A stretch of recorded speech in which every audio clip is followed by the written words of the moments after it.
qu'est-ce que des drag queens viennent faire en face des enfants de 11 ans. Mon fils Noah, 6 ans, il portera jamais de sa life dans un cours financé par la CAF, des talons, en mettant du rouge à lèvres pour se poser la question sur son genre, tu vois. Qu'est-ce qu'ils ont à faire à être confrontés avec un gros dégueu, avec un rouge à lèvres vulgaire, tout barbu, tout graisseux, tout poilu face à des enfants, mais sérieusement.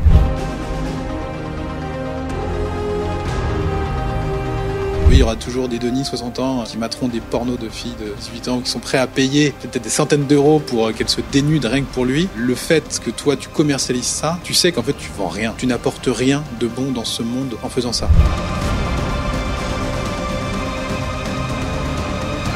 Vous voyez l'arnaqueur de Tinder, c'est exactement la même chose, sauf que c'est avec de l'argent et qu'il arnaquait des gens en faisant des faux placements de produits. Donc moi j'ai reçu des factures de l'agence de Magali Berda. Or je ne sais pas si c'est des vraies factures. Le mec faisait du porno. On est vraiment dans la caricature du gauchisme insupportable. C'est-à-dire que les gauchistes ont quand même des problèmes sexuels. Le sucre, les écrans, c'est les deux pires addictions pour les enfants. Alors les deux cumulés, ça fait des gogolitos. Ils sont insupportables, ils apprennent plus rien, ça les tire vers le bas. Si vous voulez vraiment flinguer l'éducation et la croissance de vos enfants, gavez-les de sucre et d'écran, vous en ferez des bons Denis. Fini de. Quand je vois Marlène Schiappa parler, putain, peut-être faire un test de QI avant d'être ministre, non? Je sais pas. Réseaux sociaux, influence, argent sale. Fabien, on va parler de ça aujourd'hui. Comment ça va? Bien, et toi? Ça va, je suis en forme. T'es en forme? Ah oui, en grande forme. Avec ta nouvelle bague? Exactement. Où t'as traqué? Donc je sais comment je dors, si je dors bien, si j'ai un bon score de récupération. Et là, on m'a dit que podcast à problème. Vous êtes trop chaud. Attention. Ça va barder. Oui, on va parler des réseaux sociaux et aussi parce qu'on l'utilise au quotidien. Hein. On utilise ces réseaux pour gagner de l'argent. Ouais. Je l'espère de la manière la plus honnête possible et la plus alignée à nos valeurs. Évidemment. Il y a toujours des petits coquins qui seront pas d'accord avec nous. Ouais, mais c'est des gauchistes. Donc, ça compte pas. Ça compte pas. C'est des gauchos. On va parler aussi des nouveaux business models. On va parler du scandale des influenceurs qui ont fait des placements produits douteux, qui ont arnaqué les gens, qui ont détourné de l'argent même, certains de l'argent public de l'aide du Covid, et des nouveaux business models, des influenceurs, mais surtout des influenceuses, qui se sont désinfluencés des placements de produits pour placer leur alors, on va peut-être le bip. Leurs fesses. Leur cul, leur tarpé. Ah non, faut pas dire leur cul. Ah pardon. Je sais pas si ça va falloir biper, pas. désolé. Ça, c'est sorti tout seul. Fabien, est-ce que tu utilises régulièrement les réseaux sociaux et pourquoi? Pour mon travail, évidemment. Oui. Mais tu veux dire en tant que consommateur? Bah oui, est-ce que tu consommes vraiment ça? Parce qu'on est sur le réseau, ce podcast, il est publié sur YouTube. D'ailleurs, il marche vachement bien sur YouTube, donc merci à tous ceux qui le regardent. Si vous pouvez nous liker et vous abonner, ça nous ferait énormément plaisir, parce que le dernier épisode a eu quelques secousses. J'ai subi quelques secousses du dernier épisode. Tu veux en parler? Donc, on en parlera peut-être. On va parler maintenant, c'est ça? Bon, allez. Tu veux en parler maintenant? Parlons-en maintenant. Parlons-en maintenant. Voilà. En fait, je pense qu'il y a des personnes qui me suivent plus ou moins sur les réseaux et qui savent à peu près comment je pense sur certains sujets. Il y a le business, donc on donne des conseils business, j'accompagne des personnes, des entrepreneurs de projets, des entrepreneurs, des porteurs de projets plutôt, et des entrepreneurs à utiliser les réseaux sociaux, à vendre leurs accompagnants ou leur coaching. Ça m'empêche pas d'avoir des idées sur la famille, sur la liberté, l'expatriation, etc. Et dans le dernier podcast avec nos femmes, on a parlé de certains mouvements et effectivement il y a certains extraits qui ont semé une incompréhension, mais en fait chez peu de gens en fait, hein. Les personnes qui étaient directement concernées. Et qu'est-ce que je dise? Déjà, t'as dit, les gens te suivent. Oui. C'est vrai que c'est un peu nouveau, Daron du Biz. Oui, Daron du Biz, c'est nouveau. En fait, les gens te voient sous un nouveau jour. Exactement. Un angle différent. Un angle différent. Et en fait, la plupart des gens sont d'accord avec ce qu'on dit. La vérité, c'est ça. C'est que je reçois énormément de messages en privé, sur Instagram, sur LinkedIn, etc. Des gens qui disent énorme le podcast avec Fabien, franchement continuez, etc. Et il y a des personnes qui peuvent être heurtées par certains sujets. On va le dire très clairement quand on parle de wokisme, quand on parle de tout ce qui est associé, qui peuvent être un peu plus susceptibles. Et j'ai eu des messages, mais très peu, de clientes que j'aime beaucoup d'ailleurs, et qui sont dans ce mouvement-là. Et nous, on fait la part des choses entre la sexualité qui est libre, mais qui est aussi du domaine privé. Moi, je pense que ça n'a rien à faire dans l'espace public, dans le débat. Maintenant, si vous voulez en débattre, allez-y. Je respecte ça. là où moi j'ai ma limite, c'est que je considère que le mouvement woke LGBT, c'est de la politique. C'est plus un choix sexuel. C'est une affaire de vraiment mettre en avant certaines idées. Et là, je suis plus d'accord avec ça, en fait. Ouais. Donc, j'ai aucun problème avec la sexualité des gens. D'ailleurs, c'est du privé. Par contre, j'ai un gros problème avec un mouvement politique qui peut être associé, surtout, et là, c'est ma limite ferme et définitive, avec les enfants. Ouais. Ça n'a rien à faire à l'école. Je partageais, pour rigoler, une story de « Hey, vous voulez savoir comment vous dépensez votre argent public ?» Il y avait un atelier drag queen en France pour les enfants de 11 ans. Et toi, Fabien, t'étais jusqu'au bout, t'as regardé le programme des 3 jours. Et donc, c'est financé par la CAF. C'est ça. Donc, alors, c'est l'ensemble, hein, c'est l'ensemble de la maison de quartier qui est financée par l'argent public. Par la CAF, mais c'est quand même un atelier de drag queen pour des enfants. Donc, qu'est-ce que des drag queens viennent faire en face des enfants de 11 ans pour leur apprendre à se maquiller, défiler en talons et réfléchir sur leur genre? Moi, j'aimerais bien savoir qu'est-ce que ça fout à l'école, et c'est là ma limite, en fait. Bah, tu vois, on a non, mais c'est extraordinaire non, mais je suis d'accord avec toi. Mais le planning, alors, il y a un planning, on vous le mettra là, à l'écran, pour ceux qui regardent sur YouTube. C'est quand même assez extraordinaire, parce que, en fait, on a déjà parlé de drag queen dans les précédents podcasts. Okay. Et, j'ai 2-3 personnes qui m'ont dit, non, ça, c'est des conneries. C'est des conneries, c'est un fantasme. Voilà, c'est un fantasme. Il y a peut-être eu une fois un truc. Non, il y a un vrai phénomène de gens qui veulent absolument mettre des drag queens en avant. Exactement. On l'a vu sur, tu sais, Gulli, là. Oui. Je sais pas si on en a parlé dans le podcast. Donc Gulli, ils ont mis un drag queen. Donc en fait, c'est pas un drag queen, c'est une pute. Enfin, c'est un homme déguisé en pute. Enfin, il est même pas déguisé en femme, en fait. En fait, en plus, il est vulgaire. Il est vulgaire, ouais. Et il est même dérangeant. Oui. Et je pense que malaisant. Exactement. Et je pense que si tu mets des enfants de cet âge-là, peut-être même moins, 8 ans, qui regardent Gulli. Ils ont quel âge, les enfants qui regardent Gulli? 6 ans, 7 ans, 8 ans? Qu'est-ce qu'ils ont à faire, à être confrontés avec un gros dégueu, avec un rouge à lèvres vulgaire, tout barbu, tout graisseux, tout poilu face à des enfants? Mais sérieusement. Et qui fait quand même parfois des petites blagues un petit peu, limite. Oui. Tu vois? Et moi, la question que je me pose, c'est qu'est-ce qu'ils veulent à nos enfants? Laisser les gosses tranquilles. En fait, je pense que, en fait, c'est pas des gens qui sont méchants à la base qui veulent faire ça. C'est juste que ils sont bêtes, en fait, et ils pensent que, parce que du coup j'ai eu des messages, moi j'ai un peu partagé sur les réseaux en disant mais arrêtons de faire ça. Ouais. On le montre même pas aux adultes, tu vois, parce qu'en fait c'est la chaîne je crois de pâtisserie sur M6. Donc ils le font pas aux adultes parce que bah oui, ils savent que l'audience va baisser. Par contre, on le fait aux enfants. Ouais. Et en fait, dans leur idée, c'est de montrer que il y a autre chose qui est possible pour les enfants et que s'ils sont homosexuels, ils ressentent un truc homosexuel. Je pense qu'à 6 ans, c'est quand même un petit peu tôt pour décider de ton orientation sexuelle. Et leur idée, en fait, c'est simplement de dire, bah regardez, c'est possible. Oui, bien sûr. Attends, mais ok, c'est possible, mais c'est quoi le rapport avec un drag queen, en fait? Ouais, et puis laisser les enfants tranquilles. Donc, moi, j'aimerais juste qu'on respécifie, en tout cas, moi, ce que je pense, c'est que dans les darons du bise, en fait, on parle de tout, ce dont on parle en vrai, dans la vraie vie. Et je pense qu'il y a eu une confusion. En tout cas, moi, je redis ce que je pense, c'est que la sexualité, c'est du domaine privé. Et j'accepte, évidemment, j'ai même pas à dire que j'accepte, il y a toute sexualité, c'est normal. Ouais. Et on peut le vivre dans le privé, il n'y a pas de souci là-dessus. Donc je pense à ces réactions que j'ai pu avoir. Par contre, je fais une différence nette, claire et précise sur le mouvement politique qui est associé et qui envahit l'espace public jusqu'à envahir les livres de nos enfants et les stages financés par la CAF t'as 11 ans, on va te faire porter des talons et mettre du maquillage et te poser des questions sur le genre. C'est scandaleux. Ça doit être arrêté. Il faut en finir avec ces conneries. Laisser les gosses tranquilles. Ensuite, tu vis la vie que tu veux. En tant qu'adulte, tu fais ce que tu veux. À partir du moment où c'est dans la légalité et que ça te rend heureux, je le respecte totalement. Évidemment. Et d'ailleurs, j'aime beaucoup ces clientes qui ont été fâchées, qui ont été interloquées par ça. Mais voici mes valeurs. Je vous aime, je vous kiffe.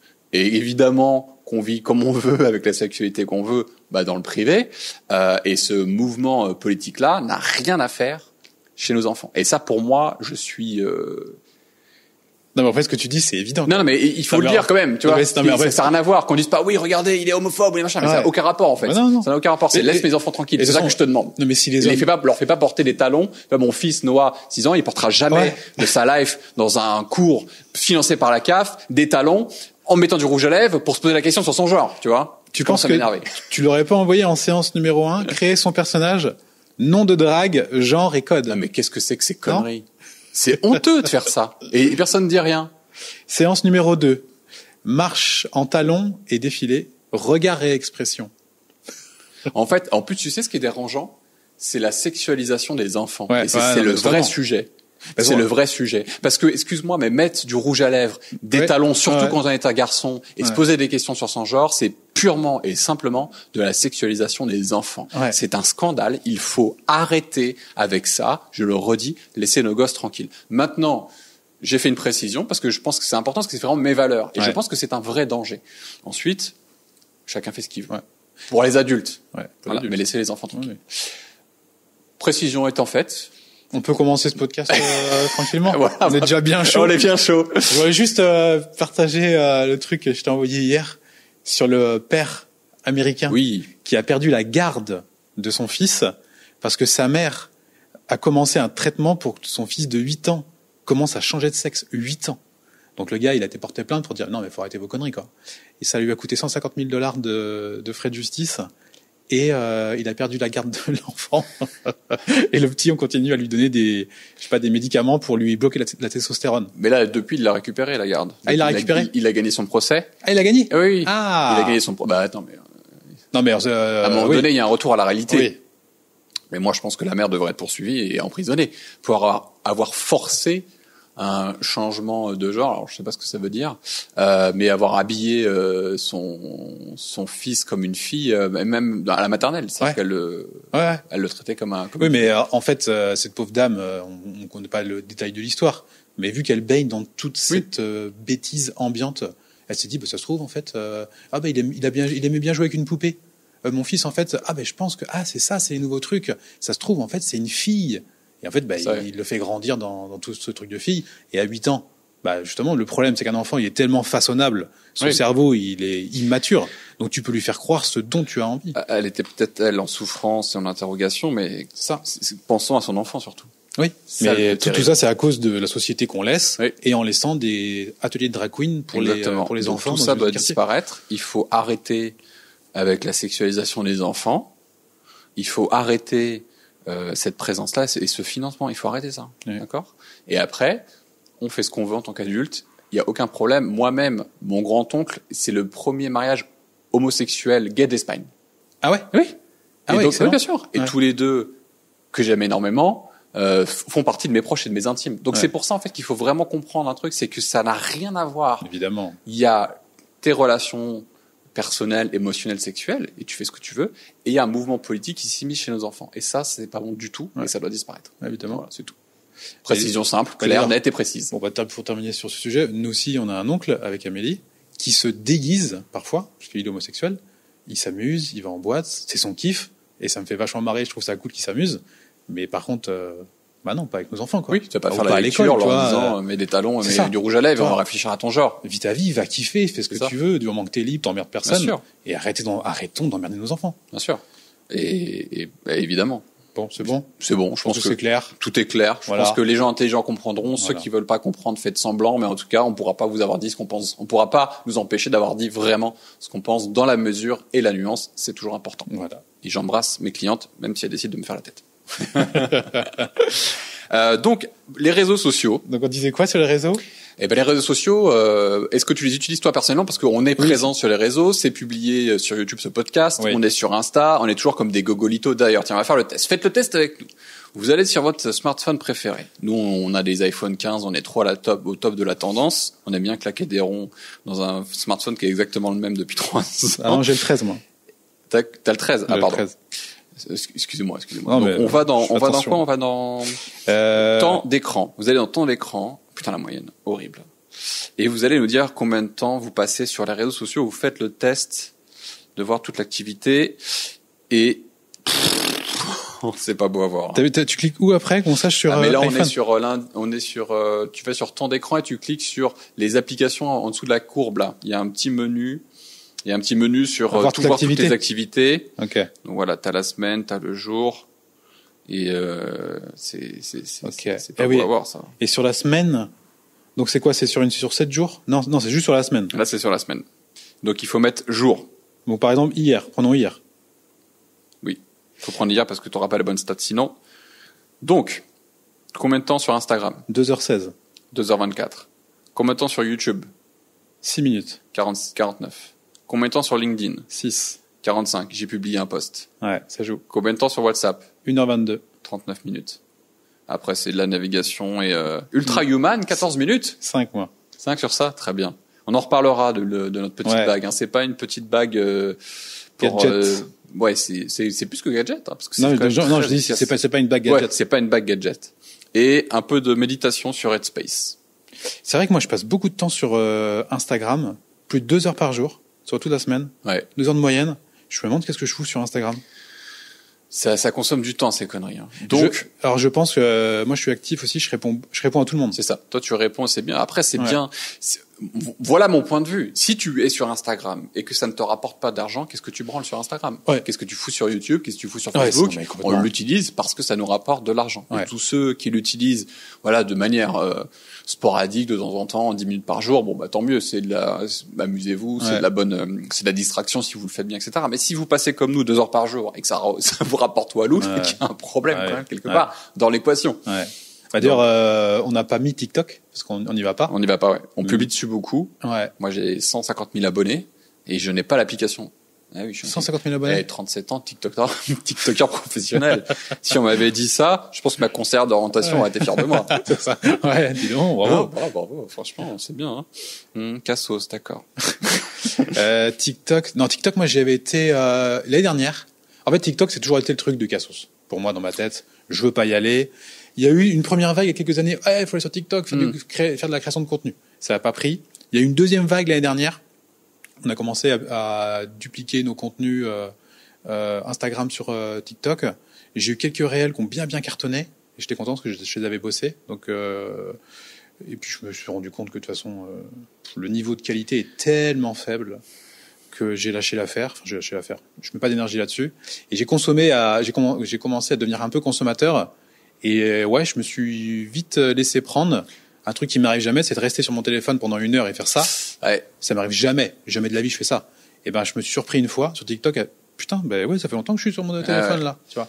Et là, j'ai lâché l'affaire. J'ai supprimé? Ouais. J'ai pas supprimé, mais j'ai dit non, j'arrête. Moi, j'ai supprimé parce que je sais qu'elle est ultra addictive. Tu sais que tu vas y aller? Ouais. L'algorithme de recommandation est extrêmement bon. Il est meilleur que celui d'Instagram. Et moi, mon réseau social préféré que je consomme à titre personnel, c'est YouTube. Ouais. Et d'ailleurs, en tant que créateur de contenu, ça a toujours été la meilleure plateforme pour moi. Sauf que là, c'est vrai que je suis un peu mou du genou avec Daron Dubiz et les autres projets. J'ai du mal à redevenir régulier. Mais pour moi, ça a toujours été la meilleure plateforme, YouTube. Parce qu'il y a beaucoup de contenu intelligent. Ouais. Et j'avoue qu'en plus, leur algorithme de recommandation, il est bien coquin aussi sur les Reels. Ouais. Franchement, là, je regarde des Reels. Sur les shorts, tu veux dire? Sur les shorts, pardon, ouais. Que la même chose, mais, il me suggère des recettes de pâtisserie, parce qu'il y a des pâtissiers stars, un peu, on en parlait, Cédric Grolet, qui est une star, pâtissier très connu maintenant. Et donc, il y en a d'autres comme ça, en fait, sur YouTube. Okay. Donc, tu regardes une fois, la recette d'un pain au chocolat avec de la pistache, de la crème pistache dedans, et tout ça, il te fait craquer. Putain, je te jure, t'as envie de lécher ton écran. Tu le fais une fois. Ouais. Tu mets le doigt dans l'engrenage, c'est parti. Terminé. Tu te fais éclater. C'est des reels, toujours des shorts encore plus appétissants les uns que les autres, avec des couleurs et tout. Et là, tu dis, ils sont extrêmement forts.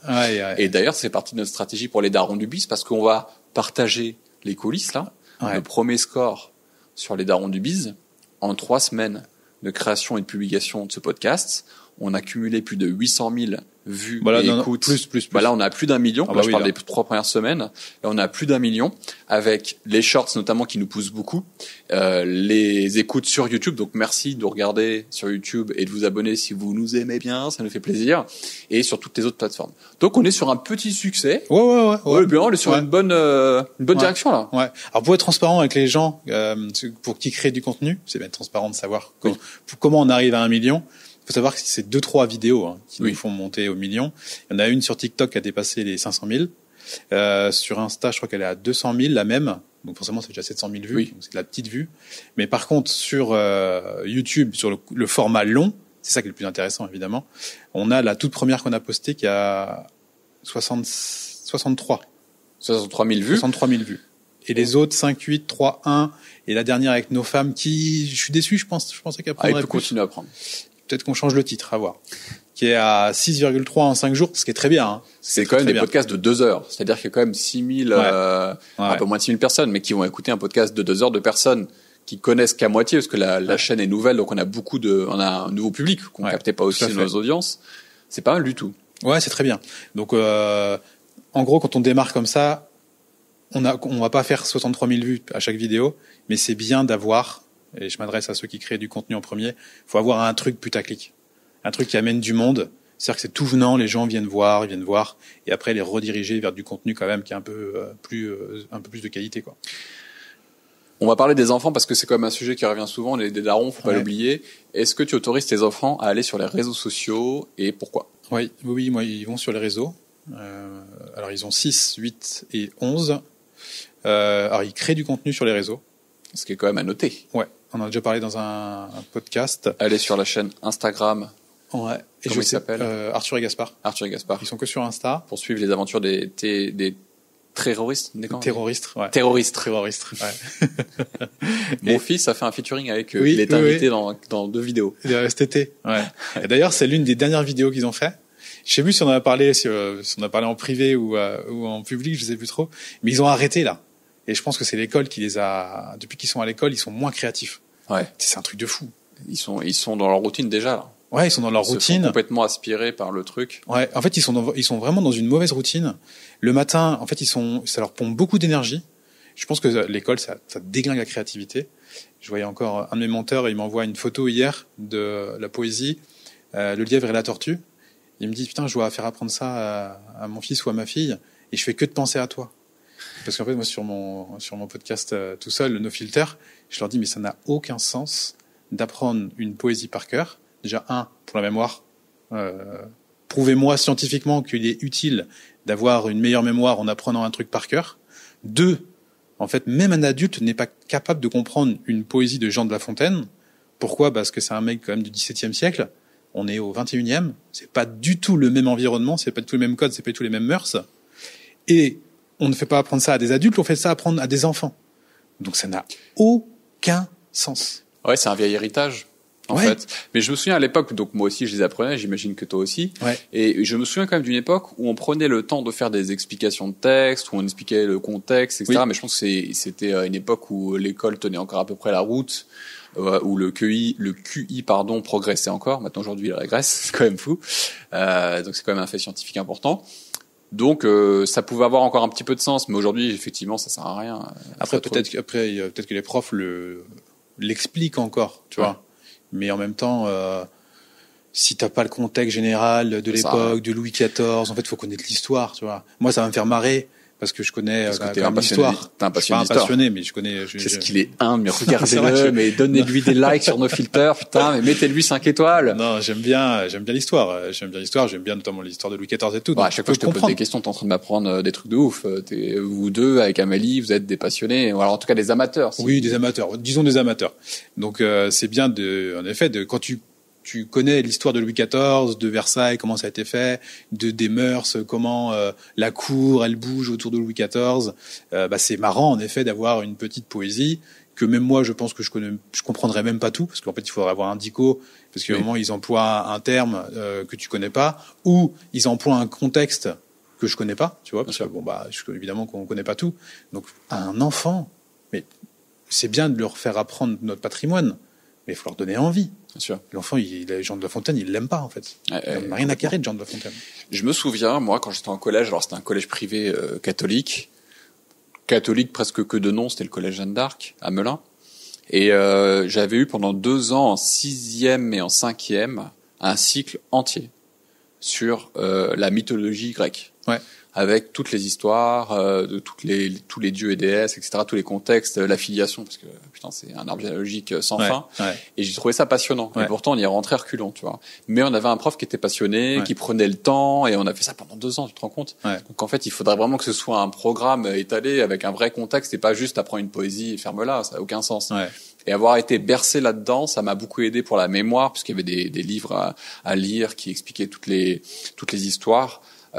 Et c'était assez passionnant. Ouais, mais j'ai pris plaisir. La mythologie est passionnante. Ouais. De toute façon, la mémoire, parce que du coup, moi j'ai commencé à m'intéresser à la mythologie après l'école. En fait, en m'intéressant à Alexandre le Grand, à l'histoire d'Alexandre le Grand, que j'adore. Et là, c'est là où vraiment je me suis rendu compte vers l'âge de 22-23 ans que je connais les dates, les batailles d'Alexandre le Grand, tu vois, aux endroits à peu près où elles sont dans le monde. J'ai dû lire l'info 1 ou 2 fois. Ouais, t'as tout de suite. Mais ça m'a passionné. Tu sais, j'ai été voir sur Wikipédia, sur un truc pour avoir d'autres contextes. T'as envie. Ah oui. Et j'ai pas lu un truc d'Alexandre le Grand depuis au moins 10 ans. Et quand je dis 10 ans, je suis gentil. Mais je connais encore énormément de choses. Parce que je n'ai pas appris par cœur. Ça m'a vraiment intéressé, ça m'a vraiment plu. Donc la créativité de tes enfants a été bridée par l'école. Ouais. C'est ta théorie. Est-ce que tu es complotiste ou c'est vrai? Pour moi, ça me paraît évident. Déjà, on a un capital, tu sais, énergie tous les jours. Bien sûr. Et quand tu es le matin, t'es assis sur une chaise à faire des trucs et tout. Bah après, l'après-midi, quand tu rentres chez toi, t'as envie d'être tranquille sur ton téléphone et puis se faire faire des réseaux sociaux. Donc du coup, ils consomment toujours. Ils créent plus, mais ils consomment ou pas? Alors ils consomment. Là, tu vois, j'ai mis un holà hier parce que justement, ça fait moi, tant qu'ils consomment et qu'ils produisent, ça me va. Parce que ils ont aussi besoin de comprendre comment ça fonctionne. Et d'ailleurs, leurs vidéos sont bonnes. Alors, elles ne correspondent pas aux plateformes parce qu'ils n'ont pas encore les codes pour comprendre que sur Instagram, ça marchera pas, tu vois. Parce qu'ils racontent des histoires, donc ça peut pas marcher. Par contre, ils s'intéressent aux vidéos YouTube, ils s'inspirent et ils les font à leur sauce, tu vois. Donc du coup, les vidéos sont sympas, sont marrantes. Parce que ils ont pas tout inventé. C'est comme tout, quand on est créateur de contenu, on s'inspire de ce qui existe déjà, on le fait à notre sauce et on essaie de le rendre meilleur. Et c'est exactement ce qu'ils ont fait.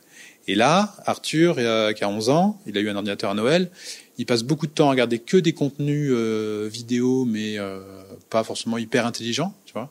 Alors que lui, des fois, il peut regarder des trucs... il apprend beaucoup avec YouTube aussi, tu vois. Il va avoir beaucoup de contenu pour apprendre. Et depuis qu'il est à l'école, pareil, il va plus chercher des trucs à apprendre. Des fois, on est à table... Et c'est lui qui nous sort des trucs qu'il connaît. Je lui ai t'as appris ça où? Alors, je me dis à l'école, non. Vois sur YouTube avec le YouTuber machin et tout. Ouais. Et des trucs intéressants. Tu vois, vraiment il y a des trucs intéressants. C'est que là où c'est pas évident pour les parents qui nous écoutent, c'est que comme t'as pas le contrôle sur ce qu'il va regarder, par exemple, tu vois, YouTube Kids, c'est vraiment de la merde. Ouais. Parce que c'est que des dessins animés, des trucs addictifs, parfois aussi très courts, très coupés. S'ils rentrent dans des reels, alors là, c'est encore pire que tout. Moi, j'interdis les formats courts à mes enfants. Ouais. Déjà, ils ont pas accès, quasiment pas accès maintenant aux tablettes, aux écrans. On a viré 95%. Lila a 3 ans. Lila a 3 ans et Noah a 6 ans. Et tu laisses Lila aller sur les écrans? Non. Non, pas sur les réseaux. Non. Ouais, trop petite. Non. Et même Noah. C'est complètement verrouillé et ils peuvent regarder uniquement le week-end, le vendredi soir ou le samedi soir. Ils peuvent regarder la télé, mais c'est les mêmes conditions, pas de format court. Ouais. Et quand j'appelle format court, c'est même les séries de 1 quart d'heure, 20 minutes, je refuse. Okay. Je veux qu'ils regardent uniquement des formats longs pour qu'ils puissent se concentrer longtemps sur un film d'1 heure. Parce qu'en fait, j'ai observé que lorsqu'ils regardaient plein de petites séries, ils binge watch, comme on dit. Exactement comme nous on le fait, sauf que nous, des adultes de bientôt 40 piges. Et toi, t'as 40 ans. Bah oui, 40 ans. Putain, merde, on est vraiment vieux. Et eux, ils voient pas ça entraîne leur cerveau à avoir très peu d'attention et à toujours demander plus. Horrible. Ça crée vraiment des situations d'addiction. Donc, on a complètement arrêté ça. Et ils ont droit uniquement à regarder un film avec nous, généralement, de Disney. L'ancienne génération de Disney, bien sûr. Disney d'il y a 20, 30, 40 ans. Et c'est le seul équilibre qu'on a trouvé. Il est radical, mais c'est celui qui fonctionne le mieux. Moi, j'observe qu'il y a quand même 2 choses qui sont des horreurs pour les enfants, c'est le sucre et les écrans. Ouais. Alors les deux cumulés, ça fait des gogolitos. Ils sont insupportables. Ils apprennent plus rien. Ça les tire vers le bas. Le sucre, les écrans, c'est les 2 pires addictions pour les enfants. Ouais. Si vous voulez vraiment flinguer l'éducation et la croissance de vos enfants, gavez-les de sucre et d'écran. Vous en ferez des bons Denis. Et ce sera fini d'eux. Ouais. Mais tu vois. Alors toi, ils sont 3 et 6 ans, donc ils sont plus petits, c'est logique. Après, quand ils grandissent, ça change. Moi, Arthur, il a regardé son premier dessin animé à 6 ans, l'aîné. Donc il n'y avait pas du tout d'écran. Donc on a commencé, et quand tu mets le doigt dedans, ça y est, c'est parti, c'est l'engrenage. Et de toute façon, Constance, qui a 6 ans, donc qui est la dernière, je peux pas laisser leur frère aller sur les réseaux et puis lui dire non, toi t'es trop petite, tu vas pas. Donc elle y va, et là il y a un vrai problème. Là où je suis en train d'arrêter, c'est elle regarde des shorts. Ouais, c'est ça. Et putain, le niveau de bêtise. Pour moi, il n'y a pas d'âge. Pour ça, la réponse doit être non. Oui, c'est ça. Non, faut pas consommer ça. Ouais. Et d'ailleurs, les garçons ne consomment pas ça. Et elle a mis le doigt dedans, peut-être il y a 1 an ou 2. tu vois, être un petit peu sur le truc et tout. Et puis au début, tu sais, je prends, non, tu regardes des vidéos sur Netflix et tout. Puis bah évidemment, t'as le dos tourné, tu vois, paf paf, ça remet. Mais c'est chez nous, c'est un sujet. Et puis c'est vraiment d'une bêtise profonde. C'est de la daube. Ah non, mais c'est pire que le contenu pour adultes. Protéger vos enfants des formats courts. Nous, on fait des formats courts pour le podcast ou notre business parce qu'en fait, ça tease sur les contenus longs dans le cas du Daron du Biz. Donc c'est bien, c'est cool. Et on a je pense, des formats courts qui sont quand même plus intelligents. Mais pour les enfants, il faut éviter à tout prix que vos enfants puissent être tout seuls devant une tablette ou un téléphone à scroller sur les formats courts. C'est un cancer pour l'esprit, pour l'énergie, pour tout. Il faut arrêter ces conneries. Après, quand t'es créateur de contenu comme nous, toi, moi, je le consomme vraiment. Les vidéos que je regarde, c'est pour comprendre comment ça fonctionne. Sûr. Tu vois, pour voir ce qui marche, pourquoi il y a des reels qui fonctionnent, pourquoi il y en a d'autres qui fonctionnent pas. En fait, les réseaux sociaux, c'est plein de paradoxes parce qu'à la fois c'est fascinant, à la fois on peut apprendre des choses excellentes, à la fois c'est terrifiant de bêtises, de bassesse, de même de dangerosité. Donc c'est pas évident pour en plus des créateurs de contenu comme nous, où nos enfants commencent à être confrontés à ça, de trouver le bon équilibre. Déjà en tant que parent, c'est dur, mais en tant que parent entrepreneur, dans l'économie des créateurs de contenu, c'est pas forcément facile. Mais tu sais, j'ai envie de me dire, quand t'es pas entrepreneur et que tu n'aspires pas à l'être, enfin déjà donne pas les téléphones à tes enfants. Si tu veux tes enfants, t'es convaincu qu'ils vont être salariés, ça sert à rien en fait, parce que les réseaux sociaux peuvent avoir un intérêt pour comprendre comment ça fonctionne, comment pouvoir créer une audience. Et même si t'es adulte et que tu n'as pas d'aspiration à aller plus loin et faire autre chose, mais qu'est-ce que tu consommes sur les réseaux? Tu t'abrutis, quoi. C'est une très bonne réflexion, ça plaira peut-être pas à tout le monde, mais moi aussi j'en suis convaincu que si je n'étais pas créateur de contenu et si je ne faisais pas ce métier-là, je pense que j'interdirais purement et simplement l'accès total aux smartphones, aux tablettes et aux réseaux sociaux à mes enfants avant qu'ils atteignent l'âge de 18 ans pour qu'ils soient maîtres de leurs pensées, de leur esprit critique, etc. Autrement, je n'y verrais aucun avantage. Je sais, qu'est-ce que tu vas faire sur ces plateformes-là? Et même moi, en tant qu'adulte, je consommerai pas. Parce que on va parler d'un sujet, c'est un peu tabou. Il n'y a pas de tabou entre nous. Mais on est entre nous, j'ai une relation qui est paradoxale, encore une fois, avec les réseaux sociaux. À la fois, j'apprécie certaines plateformes comme YouTube, etc. Et à la fois, ça m'insupporte. Il y a un côté dans les réseaux sociaux qui est insupportable, de bêtises, de mensonges, avec en plus le côté addictif, manipulatoire, que j'exècre par-dessus tout. Donc, aussi, parfois, quand on fait des contenus intelligents, où on travaille dessus, on a l'impression qu'ils sont peu appréciés, peu écoutés. Si au contraire, on met une bonne petite vignette bien putaclic avec un sujet bien énervé, on va faire beaucoup de vues, on va se dire, c'est chiant, ça nous oblige à nous tirer entre guillemets vers le bas ou vers le voyeurisme pour avoir du succès et ensuite avoir une porte d'entrée et être enfin écouté. Exactement. Ce format podcast est assez libératoire parce qu'il nous permet de nous exprimer un peu plus intelligemment que dans des formats très courts. Il y a des gens qui pensent que je suis un vrai teubé quand ils consomment uniquement des formats courts. Voici trois applications d'intelligence artificielle qui vont changer ta vie et ton business. La troisième est incroyable. Est-ce que, à ton avis, on peut avoir du succès sur les réseaux sociaux sans tomber dans la course à la putacliquerie et au voyeurisme? On peut pas avoir de succès sans faire du putaclic. C'est impossible. Surtout avec les nouveaux algorithmes et comment les gens l'utilisent, c'est-à-dire les influenceurs, les contenus de merde, ils font que du putaclic permanent. Donc nous, si on veut exister, on est obligé de faire du putaclic. Et après qu'on a fait du putaclic, là oui, on peut commencer à dérouler le contenu. Ça m'a beaucoup frustré là pendant plusieurs années parce que c'était le moment du format court permanent et les gens ne consommaient plus de contenu long comme ils le font maintenant. Et là, pour nous, c'est extrêmement difficile d'exister. Moi, les formats courts, pendant longtemps, je refusais de faire ça parce que ça n'a aucun sens et aucun intérêt. C'est vraiment tu consommes du contenu, mais tu comprends rien et il faut sortir la plus grosse punchline dès le début. Alors, on le fait, c'est nous qui faisons les intros, avec le monteur, on regarde pour mettre les trucs les plus coquins, et évidemment, c'est hyper putaclic. Je crois qu'on va avoir certaines intros qui vont parler de talons dans les écoles et de rouge à lèvres pour les enfants, je pense, dans certains voilà, je ne sais pas encore quelle est l'intro de celui-là, mais on le bosse, et forcément, on fait des trucs très coquins. Notamment, parce qu'en fait, quand on a commencé Daron du Biz, le premier épisode. Oui. Au début, on a mis quand tu te fais taper dessus avec une Rolex, j'ai une Rolex à Paris, tout ça. Et il y a plusieurs personnes qui m'ont dit je suis content d'avoir regardé le podcast. Alexandre, il a l'air cool. Parce que c'est vrai qu'il avait l'air complètement con, tu vois. C'est sur sur l'intro. C'est un vrai sujet. Les gens qui te connaissent pas et qui me suivent, ils se sont dit, mais attends, mais t'es avec quel guignol, là? Qu'est-ce qui s'est passé? T'as craqué, mon gars, ou quoi? Tu vois. Et ils ont regardé, ils se sont dit, ah, mais non, en fait, il est bien, lui. C'est vrai qu'ils disent ça aussi sur toi. Et puis après, ils écoutent le podcast, ils disent, putain, c'est intéressant. Je suis d'accord. Donc, on est obligé de faire du putaclic. T'es obligé de jouer avec ça. Et d'ailleurs, ce Reese, là, sur les Rolex, il fait énormément de vues, notamment aussi sur Instagram. Ouais. Je me fais défoncer dessus. Ouais. Là, ce matin, je me suis levé en me levant, je regardais et tout, me fait ouais, si t'es pas capable de défendre et de garder ta montre et de défendre ta femme, tu mérites ni l'un ni l'autre. Ouais. Okay, d'accord. Merci. Bon, je vais pas remonter maintenant. Ouais.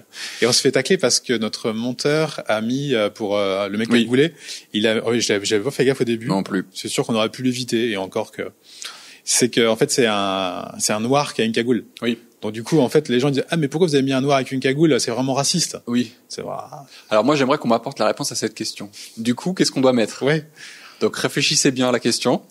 Vous me donnez votre réponse en commentaire. On vous laisse réfléchir parce que moi, j'ai toujours pas trouvé de réponse. Alors si, moi je sais. Je sais ce qu'on aurait dû mettre et ça aurait été encore meilleur.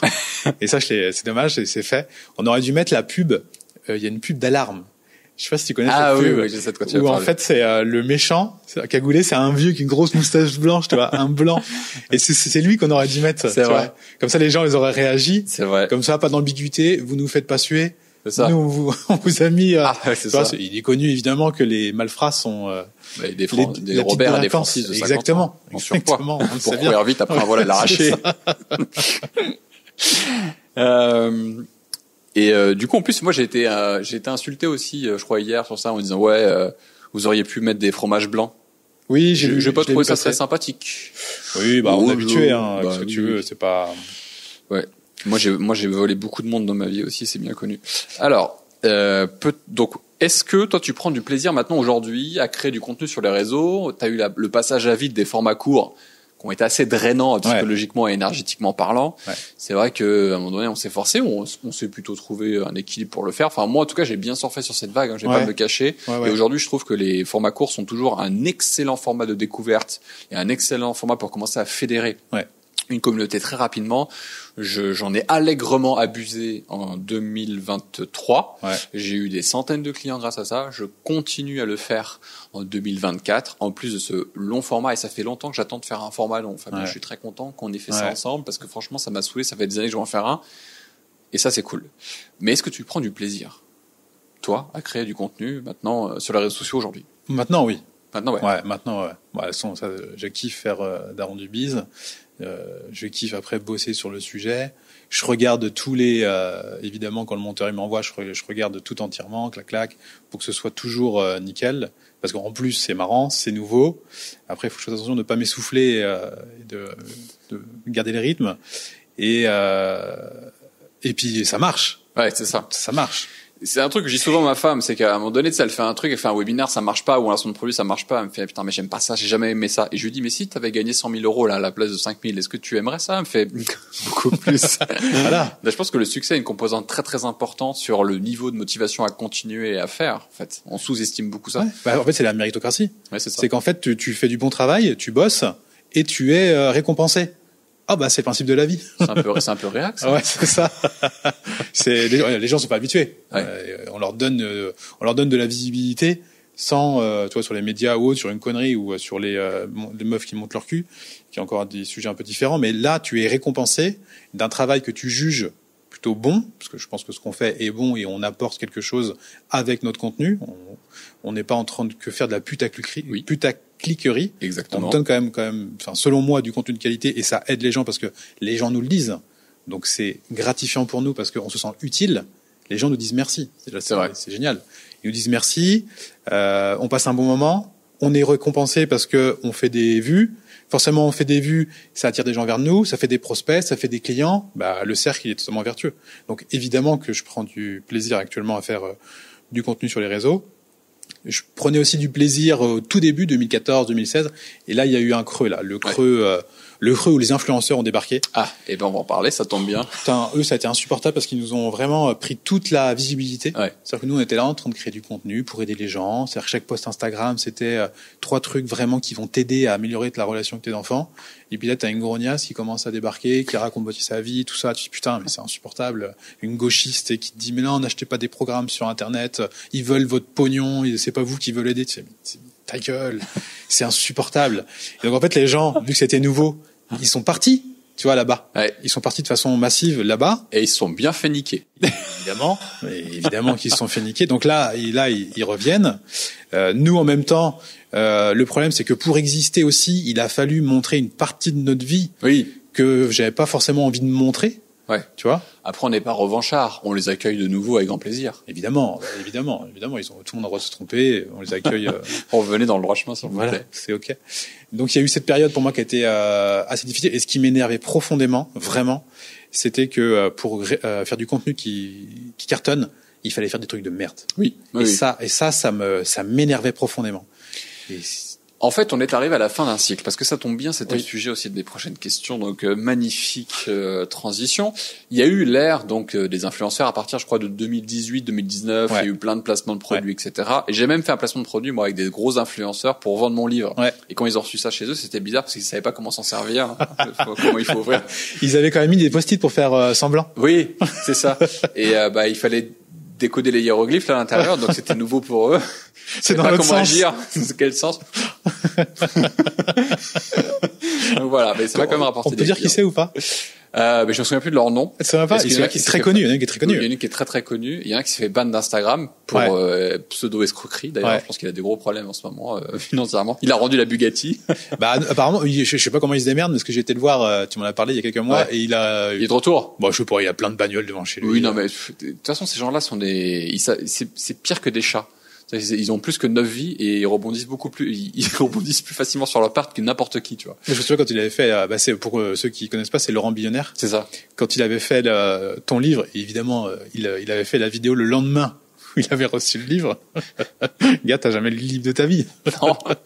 Mais il est très bon, parce qu'il a fait une très bonne promo pour ton livre. Il m'a vendu des centaines de livres. Ouais. Des centaines de livres. Et en plus, moi d'ailleurs, j'avais un petit tunnel de vente aux oignons. Est-ce que tu l'as rentabilisé, ce tunnel? Ouais, tu l'as rentabilisé quand même. Avec Laurent Billonnière, oui. Ouais. Avec sa femme un peu moins. Pourtant, sa femme, elle a énormément d'audience aussi. Genre, elle a 2 ou 3 millions de followers.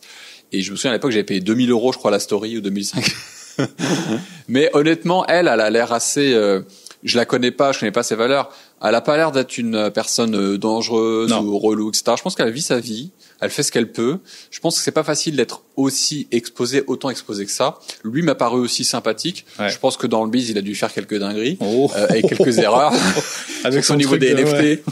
Voilà. Donc je sais pas, je suis pas au courant, moi j'en sais rien. En tout cas, ce que je peux vous dire, c'est que je les ai payés 2000 ou 2500 € par story et par post, que ça a été rentable et que j'ai créé quand même une nouveauté dans le milieu des influenceurs, puisqu'ils ont influencé les gens avec des livres, et ça c'était une vraie première. Donc je peux m'en féliciter. Il y a peu de gens qui ont fait ça. Peu de gens. Ouais, bon après est-ce que c'est rentable long terme, je suis pas sûr. Non, à long terme non, mais les campagnes que j'ai faites étaient rentables. Parce que t'étais le premier à le faire. Ouais, puis derrière j'avais un vrai système avec un webinaire automatisé, des calls, etc., ce qui me permettait de vendre des formations, donc j'étais rentable, pas 2x10 ou x100. Mais t'étais pas passé avec l'agence de Magali Berda? Si. C'est ça? Exactement. Ouais. Exactement. Donc j'ai fait partie de loin des scandales. Alors moi tout a été propre. Moi je suis passé par un intermédiaire qui était un vrai escroc que tu connais, Mounir, pour pas le citer, on t'embrasse Mounir. J'espère que tu nous écoutes d'une prison parce que tu le mérites. Oh, je pense pas. Ou d'un trou, donc tu les écoutes plus. Tu le mériterais aussi. C'est clair. Donc quelqu'un qui est un arnaqueur professionnel. Vous voyez l'arnaqueur de Tinder, c'est exactement la même chose, sauf que c'est avec de l'argent et qu'il arnaquait des gens en faisant des faux placements de produits. Donc moi j'ai reçu des factures de l'agence de Magali Berda. Or je ne sais pas si c'est des vraies factures. Ah oui, ça se trouve c'est pas elle. Ça se trouve c'est pas elle. Ah ouais. Ça se trouve il a détourné l'argent. Je pense que c'est ça. Il est passé en direct avec ses influenceurs. Il a arnaqué la pseudo-arnaqueuse, je sais pas si c'est vrai, donc j'utilise du conditionnel, et en faisant des fausses factures. Je pense que c'est des fausses factures. Non mais c'est un truc de fou. Mais ces gens sont malades. Ah ouais, et c'est sans fin. En fait, dans ce milieu-là, tout le monde arnaquait tout le monde, donc c'est normal que ça pouvait pas durer longtemps. Et ça, c'est normal que le rappeur Booba, donc qui les a harcelés, a créé le mouvement des anti-influx voleurs.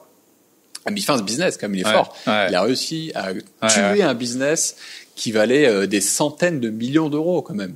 Il a fait fermer la plus grosse agence d'influence de Magali Berda. Ils sont en procès. Je pense que vraisemblablement, elle sera condamnée, mais lui aussi, parce qu'il l'a harcelé, il a lancé le mouvement, etc. Oh, lui, il va avoir un petit truc mais il s'en fout déjà. Non, mais ça va être pour dire oui, c'est pas bien. Mais tout le monde te dit merci. Voilà, tout le monde te dit merci. Le ministre, il dit merci, c'est grâce à toi. C'est ça. Donc, en gros, au téléphone, merci Booba. Tu viens quand tu veux. Viens à la maison. C'est ça. Officiellement, c'est genre vous avez harcelé, donc on va quand même vous condamner. Mais il a terminé le business et je pense que c'était une bonne chose parce qu'en fait c'était n'importe quoi. C'était pas réglementé, mais surtout c'était malhonnête parce que la réglementation, j'y crois pas trop. Vraiment, tu vois Bruno Le Maire qui arrive sur son cheval blanc pour nous expliquer comment faire du business. Bruno, tu t'es cramé le jour où t'as dit que t'allais tuer l'économie russe, donc depuis ce jour-là, tu peux te taire. Nous ne paierons jamais en roubles russes. Nous paierons en euros. Et c'est ça. Bon, d'accord. Là, ok, bon, parce qu'on a froid, là, c'est l'hiver, faut se réchauffer un peu. D'accord. Vlad, si tu peux nous aider, ce sera bien. Et on va la mettre à terre, l'économie russe. Donc là, j'ai vu les derniers chiffres. Là, le FMI a réestimé la croissance russe d'1 point sur l'année. Donc en fait, il passe de 2% à 3,5% de croissance. Et nous, on est à 0,6, je crois. Voilà. Et non, je crois qu'on est en quasi-récession, mais en fait, ils essayent de... Non, on est à 0,6. Et d'ailleurs, honnêtement, on se démerde pas trop mal par rapport aux Allemands et aux Anglais. Hein. Oui, alors les Allemands sont assez dans la merde. Donc merci Bruno, on repassera. Et d'ailleurs, oui, on parle de Bruno parce que tu sais, sûrement tu parles de la loi influenceur. Oui. C'est un député de gauche, Parti socialiste, qui a sorti une loi. Oui. Donc une proposition. C'est ça. C'est pas une loi. Quand c'est un ministre, c'est un projet. Quand c'est un député, c'est une proposition. Et tu sais, je me rappelle, tu me l'avais envoyé il y a 1 an et demi. Et j'avais lu la truc, je l'avais partagé. Le mec ne sait pas du tout de quoi il parle. Dans la loi, sa proposition de loi, j'ai plus le truc, il faudrait qu'on le remette à l'écran si on la retrouve. Il ne sait pas de quoi il parle. Il dit des mots qu'il a entendus, mais il ne connaît pas. Oui. Et j'étais voir qui c'est. Il a 30 ans, le gars. Je dis, mais qu'est-ce que tu fous comme député à 30 ans? Tu peux pas nous mettre des gens qui ont un peu de bouteille, quoi? Ouais, un Premier ministre, par exemple. Accessoirement, un enfant. Et donc du coup, il sait pas de quoi il parle. Le gars, en fait, ce dont il a besoin, c'est simplement de lumière. Donc il a besoin des réseaux sociaux pour lui mettre de la lumière sur lui. Est-ce qu'on peut faire de la putacliquerie, réussir ça en putacliquerie? Non, même dans les députés, il n'y arrive pas. C'est-à-dire qu'il est obligé de faire du putaclic, faire une loi dont il n'a rien compris, pour pouvoir dire, je suis le premier. Exactement. Coucou. Et ça a été le premier. Il y a eu la lumière sur lui. Bon, ça n'avait aucun sens. Même Bruno Le Maire, il a été reçu par Bruno Le Maire. Il lui a dit, non, gars, quand même, non, sérieux, fais un effort, quoi. Reviens. Et du coup, il a dit, oui, j'étais reçu chez le ministre. Pour lui, c'est bien. Oui. Petit député de 30 ans, il arrive. Sa maman est fière. Maman, elle a dit, c'est bien mon fils. Là, le dîner du dimanche. C'est ça. Voilà, attention. Hein. Regardez, Denis, il a été reçu par le ministre. Bravo, je suis fier de toi, mon fils. et c'était vraiment de la merde. Je me souviens, je t'avais envoyé le projet. Ouais, c'était n'importe. C'est marrant parce que tu vois, c'est les gauchos comme ça, tu sais, à tendance humaniste, c'est toujours les plus gros tueurs de liberté. Ouais. Tu sais, c'est ceux qui sont le plus nostalgiques des régimes soviétiques les plus stricts qu'on ait jamais connus. Tu vois, c'est genre je suis pour l'égalité, par contre je vais contrôler tout ce que tu dis, tout ce que tu penses et tout ce que tu fais, parce que c'est important que je surveille quand même que tu penses bien. Oui. D'accord? Pour le bien commun. Voilà. Donc on devrait en faire une loi. Et t'obliger à penser comme ça. C'est ça. Et il y avait un truc qui était phénoménal, c'était que c'était un peu comme à l'américaine, c'est-à-dire tu sais, t'es taxé sur ton passeport. Là c'est pareil, c'est ta pensée est taxée sur donc taxé avec un T, hein, pas accès. T'es taxé, on te taxe de penser. Parce que tu es français, donc peu importe où tu es à travers le monde, on va contrôler ce que tu vas publier sur les réseaux sociaux. Ouais. J'ai trouvé ça extraordinaire. Ouais, c'est ça. Ouais. Je me suis dit, c'est là on est dans le gros futur dystopique inimaginable. Ouais. Minority Report n'aurait pas pu faire mieux. Ouais. Orwell non plus. Ouais. On y est. Ouais. Et tout ça en France. Ouais. En 2020, je sais pas combien. Si t'es français, on doit te dire ce que tu dois dire, poster, peu importe où tu es dans le monde. C'est ça. Okay. Donc moi là, j'étais en train de regarder comment avoir mon passeport espagnol. Parce que pour ceux qui ne savent pas, je suis franco-espagnol, mais espagnol. Des Asturias. Et donc là, dès que j'ai vu ça, j'ai fait passeport. Parce que personne, et je dis bien personne, ne va me dire quel contenu je vais poster sur les réseaux et comment je dois m'exprimer. Ouais. Parce que c'est un truc de dingo, ça. Ouais. Et lui, il était fier. Et ce qui est assez marrant, c'est que ce genre de personnage t'explique que la perte des libertés, c'est les gens de droite, tu vois. Tu dis mais attends, mais c'est une blague ou quoi? Et eux, en fait, ouais, t'as le droit de dire ce que tu veux, t'es libre. Mais par contre, voilà le code à respecter. Voilà le code à respecter. Tu sors pas des clous, parce que si tu sors des clous, c'est mal. Ça veut dire que c'est fasciste. Ça veut dire que c'est de l'appel à la haine. Tu vois. Donc voilà ce que tu dois dire. Non, mais c'est un truc de fou. Et les drag queens à l'école, on peut dire quelque chose. Non, c'est bien. Ouais. Si tu peux publier sur Gouli et dire que c'est bien, il faut continuer. Et je me souviens, putain, j'ai vu le projet de loi. Et bref, ils ont fait une loi. Donc Bruno Le Maire a fait une loi, était très fier aussi, donc d'une loi édulcorée, tant mieux, parce que c'était vraiment de la daube. Et c'est pas meilleur en fait, hein, ça change quasiment rien. Il faut juste dire que quand on utilise des filtres, il faut dire qu'on utilise des filtres. Quand on fait une promotion, il faut qu'on dise qu'on fait une promotion. En fait, ça existait déjà hein, sur YouTube, la fonction YouTube, et sur Instagram quand c'est un partenariat commercial. Et ça n'a changé absolument rien du tout. En fait, le business. Tu sais qui a réglé le problème, c'est pas Bruno Le Maire, c'est Booba qui a réglé le problème. La vérité, c'est ça. C'est que, alors que Booba est quand même assez il est libertaire capitaliste, de ce que j'en ai compris. Donc c'est lui qui a réglé un des plus gros problèmes récemment en France des réseaux sociaux. Bah lui, c'est un homme de gauche, mais c'est pas un gauchiste. Ouais. Alors en fait, c'est un homme de gauche à l'ancienne. Comme il en existe quasiment plus. En fait, il est libertarien capitalisto-anarchiste avec des valeurs forcément un peu de cité, un peu communautaire sur ça. Mais il est très multipolaire. Hein. C'est un personnage vachement intéressant. Bah en fait, c'est comme le mec de cité. Les mecs de cité, ils sont pas de gauche. Ils ont aucune action et fonctionnement de gauche. Il est de gauche sur certains mouvements comme Black Lives Matter, comme et encore, je crois qu'il avait un truc sur la fondatrice de Black Lives Matter qui a complètement détourné les fonds. Il faut savoir que allez-y, allez regarder. Mais c'est toujours pareil.